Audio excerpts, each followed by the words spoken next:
semuanya, perkenalkan nama saya Adi Sofia Grace Purba dengan NPM 22010107. Nah, di sini saya akan menjelaskan materi pada pertemuan ke-13.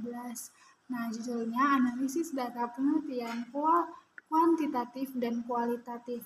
Nah, sebelum kita menganalisis data kuantitatif, hal yang pertama kita lihat validasi yang kita lihat itu adalah validitas dari instrumen yang kita buat.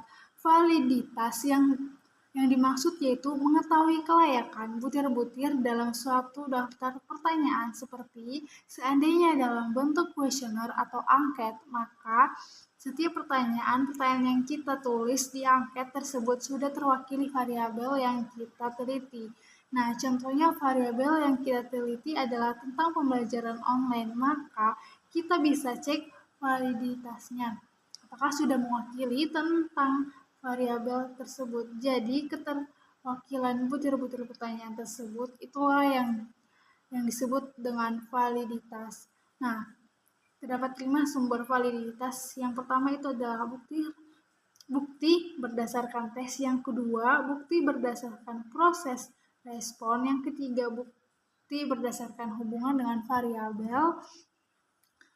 Nah, yang kelima bukti berdasarkan konsekuensi. Nah, setelah kita melakukan uji validitas, selanjutnya kita lakukan uji reliabilitas. Nah, di mana melihat apakah ukuran suatu kestabilan dan konsisten responden dalam menjawab hal yang berkaitan dengan konstruk pertanyaan.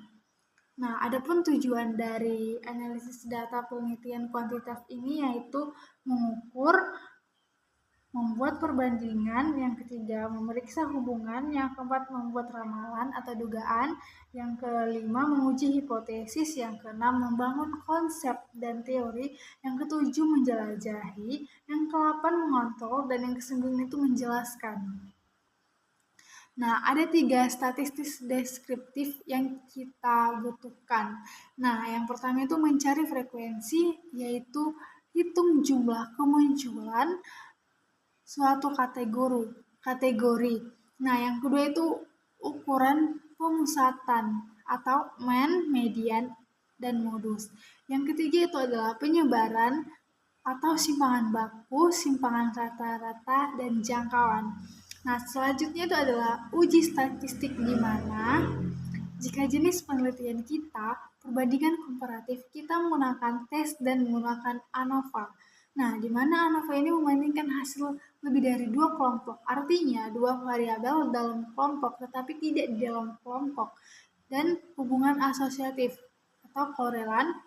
Nah, hubungan ini untuk menguji 2 hubungan variabel.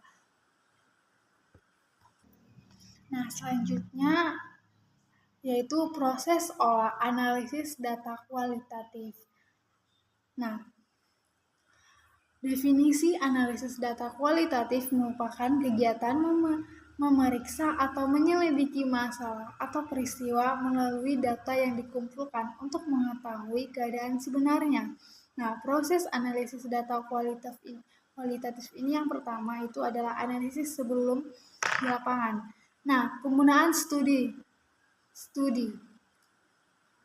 di mana membaca artikel atau skripsi terdahulu untuk memastikan apakah penelitian yang sama sudah dilakukan atau belum. Nah, yang kedua itu adalah perencanaan lokasi, di mana mengidentifikasi potensi lokasi penelitian untuk memastikan relevansi topik penelitian. Nah, ada yang kedua adalah data collection atau pengumpulan data, di mana teknik pengumpulan data ini melibatkan wawancara, observasi, dan dokumentasi. Semua data dapat direkam atau dicatat. Nah, yang selanjutnya itu adalah model pengumpulan data. Ada runtun atau teratur, di mana menggunakan pedoman wawancara, observasi, dan dokumentasi secara bertahap. Data dikumpulkan terdahulu, baru diolah. Nah, ada juga spiralis atau acak, di mana menggunakan metode spiral, di mana data diolah sedikit demi sedikit setiap tahapan pengumpulan. Hal ini memberikan data yang lebih menyeluruh. Nah, yang ketiga itu adalah proses analisis saat di lapangan.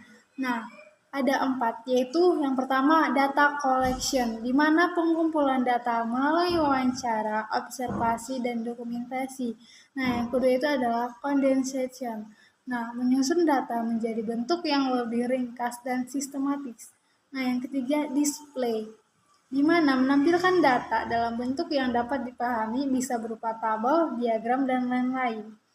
Nah, yang keempat itu adalah congression atau drawing or verifying, di mana memperkuat temuan dengan verifikasi dan validasi data.